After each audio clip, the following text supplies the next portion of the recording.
வணக்கம். நாங்கள் இந்த காணொலியில் என்னத்தை பார்க்க போகிறோம்னு சொன்னால், முதலே குறிப்பிட்ட மாதிரி வட்டுக்கோட்டை மூலாய் பகுதியில் நடைபெற்ற வன்முறை சம்பவம் தொடர்பாக தான் பார்க்க போகின்றோம். அந்த வன்முறை சம்பவத்தை தொடர்ந்து நேற்றைய தினம் யாழ் மாவட்ட பிரதி போலீஸ் மா அதிபரின் காரியாலயத்துக்கு முன்னால் ஒரு தரப்பினர் போராட்டம் ஒன்று செய்திருந்தார்கள். நாங்கள் அதனை முதலே போன காலங்களில் நாங்கள் குறிப்பிட்டிருந்தோம். அந்த ஒரு கவன ஈர்ப்பினை செய்த நேரத்தில் பிரதி போலீஸ் மா அதிபர் என்ன குறிப்பிட்டிருந்தார்னு சொன்னால், வட்டுக்கோட்டை போலீஸ் பொறுப்பதிகாரியை கூப்பிட்டு கடுமையாக கண்டித்திருந்தார். இதன் அடிப்படையில் நேற்றைய தினம் இரவு பிற்பகல் மற்றது இன்று அதிகாலை வரை அதிரடிப்படையினர், அதாவது எஸ்டிஎஃப் மற்றது போலீஸ் தரப்பினர் சுற்றிவளைப்பை மேற்கொண்டு 3 பேரை கைது செய்திருக்கிறார்கள். இந்த கவனஈர்ப்புக்கு பிறகுதான் இந்த ஒரு அதிரடியை போலீஸ் தரப்பு செய்திருக்கின்றது. மூலாய் வன்முறையுடன் தொடர்பட்ட மொத்தமாக 8 பேரினை கைது செய்துள்ளார்கள். ஆனால் இன்னும் அந்த இடம் வழமைக்கு வரவில்லை. என்னென்னு சொன்னால், சுற்றி வர போலீஸ் பாதுகாப்பு போட்டு இன்னும் சுற்றி வளைப்புகள் தொடர்ந்து நடைபெற்றுக் கொண்டிருக்கின்றன. ஏனென்றால் இந்த வன்முறையை தூண்டியவர்கள், வன்முறையில் ஈடுபட்டவர்கள் என பலரும் இன்னும் தலைமறைவாக இருக்கின்ற நிலைமையில் அவர்களையும் கைது செய்யும் வரை போலீசார் தங்களுடைய அதிரடி நடவடிக்கைகளை மேற்கொண்டு வருகின்றனர். இந்த போலீஸின் கைது வேட்டை தொடருமா என்று நாங்கள் தொடர்ந்து இருந்து பார்ப்போம். அடுத்தாக நாங்கள் என்ன விடயமே பார்க்க போகிறோம் என்றால், இன்று கருப்பு ஜூலை தினம் நாட்டில் பல பகுதிகளிலுமே அனுஷ்டித்து வரும் நிலையிலே கருப்பு ஜூலை ஆன இன்று பல இடத்திலுமே அனுஷ்டிப்புகள் நடைபெற்று வருகின்றன. குறிப்பாக அதில் யாழ்ப்பாணத்திலே இன்று என்பிபியினர் சோசலிச இளைஞர் சங்கத்துடன் இணைந்து இன்று ஒரு சகோதரத்துவ தினம் என கூறி கொழும்பிலிருந்து யாழ் வரை யாழ்தவி புகையிரத்திலே அனைவரையும், அதாவது ஒவ்வொரு இடங்களாக கோட்டை, மற்ற குருநாகல், கிளிநொச்சி, கொடிகாமம், சாவச்சேரி, யாழ்ப்பாணம் என பல இடங்களிலுமே இளைஞர்கள் ஒன்று திரண்டு சகோதரத்துவ தினமாக இன்றைக்கு அனுஷ்டிப்பதாக இன்று யாழ் புகையிரத்திலே வந்து அடைந்திருந்தனர். அதிலும் குறிப்பாக என்பிபி கவர்மெண்டுடைய அமைச்சர்மார், பார்லிமெண்ட் மெம்பர்ஸ், மற்றது அவர்களுடைய அங்கத்தவர்கள் என பலரும் இன்று இங்கே கலந்து கொண்டார்கள். அங்கிருந்து வந்து புத்தகங்கள் மற்ற மரக்கன்றுகள் என்பன யாழ் புகையிரத நிலையத்துக்கு வழங்கி வைக்கப்பட்டிருந்தது. அதனை கையளித்த பிறகு யாழ் புகையிரத நிலையத்திலிருந்து நடைபவனியாக யாழ் நகர் பகுதியில் வந்து அவருடைய மண்டபத்தில் ஒரு நிகழ்வு ஒன்று நடைபெற்றிருந்தது. அதைத்தான் நாங்கள் தொடர்ந்து இதில் பார்க்க போகின்றோம். வாங்க பார்ப்போம்.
மினிஸ்டர் காணல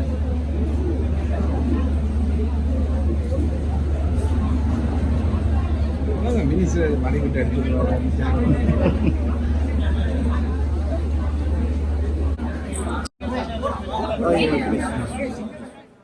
இன்று ஜூலை 23ஆம் தேதி எங்களால் ஆரம்பிக்கப்பட்டிருக்கின்ற சகோதரத்துவ தினம், சகோதரத்துவ புகையிரதம் இன்றைக்கு யாழ்ப்பாணத்தை நோக்கி வந்திருக்கின்றது. அந்த புகையிரத்திலே சகோதரத்தின் தென்னிலங்கையில் இருக்கின்ற அன்பு யாழ்ப்பாணத்தில் வாழ்கின்ற மக்களுக்காக கொண்டு வரப்பட்டிருக்கின்றது. அந்த அன்பு எல்லா இடங்களிலும் எல்லா ஸ்டேஷன்களிலும் பரிமாறிக்கொள்ளப்பட்டிருக்கின்றது. நாடு தழுவிய ரீதியாக இருக்கின்ற இளைஞர்கள் யுவதிகள் அனைவரும் அணிதிரண்டு எங்களுடைய சோசியலிச இளைஞர் சங்கத்தால் ஏற்பாடு செய்யப்பட்ட இந்த ஒவ்வொரு வருடமும் நினைவு கூறப்படுகின்ற இந்த ஜூலை 23ஆம் தேதி இந்த கருப்பு ஜூலையை நினைவு கூர்ந்து இனியும் அவ்வாறான ஒரு ஜூலையை அவ்வாறான ஒரு பிரிவினை அவ்வாறான ஒரு இடப்பெயர்வு ஏற்படக்கூடாது. இந்த நாட்டில் தமிழ் சிங்கள முஸ்லிம் அனைத்து மக்கள் மத்தியிலும் ஒற்றுமை மேலோங்க வேண்டும் என்று 2008ஆம் ஆண்டிலிருந்து தொடர்ச்சியாக எங்களுடைய சோசியலிச இளைஞர் சங்கம் முன்னெடுத்து வருகின்ற இந்த சகோதரத்துவ பாலம், இந்த சகோதரத்துவ தினம், இந்த சகோதரத்துவ புகையிரதம் இன்றைக்கு யாழ்ப்பாணத்துக்கு வருகை தந்து யாழ்ப்பாணத்தில் இருக்கின்ற எங்களுடைய இன்ஸ்டிடியூஷனுக்கு தேவையான புத்தகங்கள் வழங்கி, அது மாத்திரமல்ல இன்று பின்னேரம் எங்களுடைய பெரிய நிகழ்வு ஒன்று இருக்கின்றது. அந்த நிகழ்வுக்கு பிறகு நாளை மறுநாள் தீபக பிரதேசங்களுக்கு சென்று அங்குள்ள மக்களுக்கு அங்கு இருக்கின்ற பாடசாலை பிள்ளைகளுக்கு அனைத்து உதவிகளையும் செய்கின்ற நடவடிக்கைகளும் இதில் முன்னெடுக்கப்பட்டிருக்கின்றது. அந்த வகையில் மிகவும் மகிழ்ச்சியாக இருக்கின்றது. இந்த சகோதரத்துவத்தின் பாலம், சகோதரத்துவத்தினுடைய புகையிரதம், சகோதரத்துவ நாளன்று இன்று யாழ்ப்பாணத்துக்கு வந்து எங்களை யார தழுவி கொண்டது என்று அந்த இளைஞர் யுவதிகளுக்கு எங்களுடைய நன்றியை நாங்கள் தெரிவிக்கிறோம். සමාජවාදී තරුණ සංගමේ ජාතික සංවිධායක ඉරංග ගුණසේකර ඒ වගේම ආණ්ඩුවේ නියෝජ්‍ය තරුණ කටයුතු සහ ක්‍රීඩා අමාත්‍යාංශයේ අද අපි හිතනවා අපේ රටට විශේෂ දවසක්. ඒ මොකද අපි ජූලි මාසේ 23 වෙනිදා.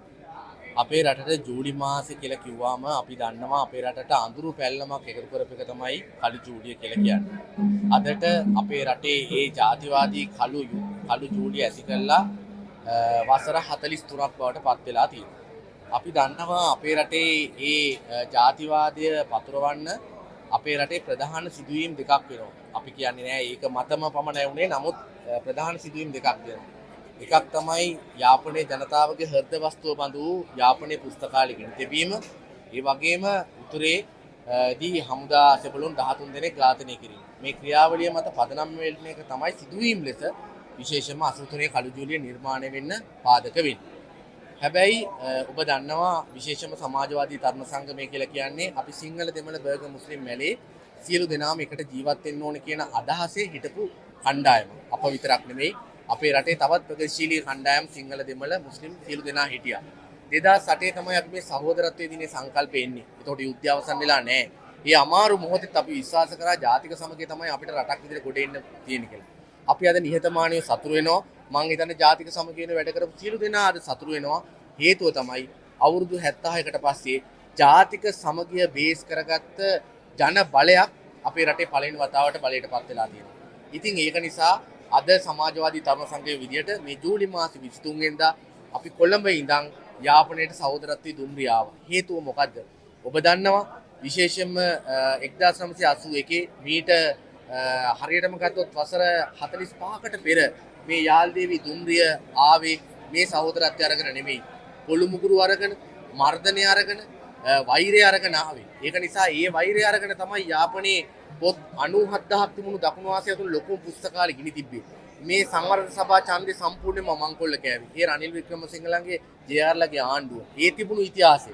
අද වසර 76කට පස්සේ උතුරේ ඉඳන් සිංහල දෙමළ බර්ග මුස්ලිම් මැලේ සියලු දෙනා අද යාපනයට ඇවිල්ලා තිනවා ආදරය අරගෙන, සහෝදරත්වය අරගෙන, සහජීවනය අරගෙන අප හිතනවා දැන් අප කාටත් වක්කීමක් තියෙනවා පියවරෙන් පියවර මේ ලාක ශ්‍රී ලාංකීය ජාතිය ගොඩනැගීම වෙනුවෙන් මැදිහත් වෙන්න. එහි මේ ගමන් මඟ තමයි අද සංකේතාත්මකව අපි මේ සහෝදරත්වයේ දිනේ යන්නේ. ඒ නිසා අදත් හෙටත් අපි යාපනයේ පුරා සිංහල දෙමළ සහෝදරත්වයත් සමග සාකච්ඡා කරමින් විවිධ ක්‍රියාකාරකම් කරනවා. අද හවස 3ට අපි කියනවා ටිමර් හෝල් එකට එන්න. විශේෂයෙන්ම සහෝදරත්වයේ දිනේ சான்ஸ்கிருතික වැඩසටහනට සම්බන්ධ වෙන්න කියලා බොහොම ස්තුතියි. பத்திராமண்டு யாழ்ப்பாண நூலகம் எரித்தார்கள் முன்னே அரசாங்கத்தினால் தேர்தலுக்காக யாழ்ப்பாண நூலகத்தை எரித்து அதில் மூலமாக அவர்கள் பயன்பெறுவதற்காக அரச யூஎன்பியினர் அரச காடையர்களை கொண்டு இறக்கி யாழ்ப்பாண நூலகத்தை எரித்தினர். அதன் பிறகு 83ஆம் ஆண்டு இனக்கலவரத்தை செய்திருந்தார்கள். அதன் நிமித்தமாக இன்று நாங்கள் தேசிய மக்கள் சக்தி JVP சோசியலிச இளைஞர் சங்கத்தால் சகோதரத்துவ தினம் 2009ஆம் ஆண்டிலிருந்து நாங்கள் நடத்தி வருகின்றோம். 2015ஆம் ஆண்டு இதே மாதிரி யாழ்ப்பாணத்தில் செய்து வாகரைவத்து பிரதேசத்தில் சென்று ஒரு நாள் தங்கியிருந்து அங்கே இருந்த லைப்ரரியை புனரமைத்து கொடுத்திருந்தனர் இளைஞர்களாகிய.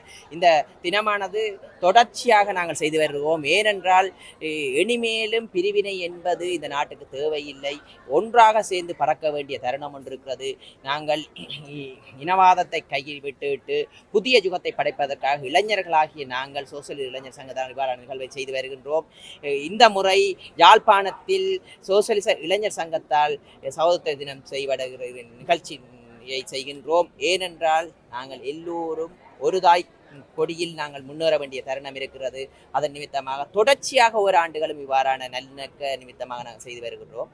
இன்றைய தினம் யாழ்ப்பாணத்தை செய்து அடுத்த 70 சென்று பாடசாலை டெவலப் பண்ணி அதே நேரம் பாடசாலை தேவையான உபகரணங்களை கையளித்து அதன் பிறகு எல்லா வீடுகளுக்கும் தென்னம்பிள்ளை கன்று வழங்கி சகோதரத்தை முன்னெடுத்து வருகிறோம்.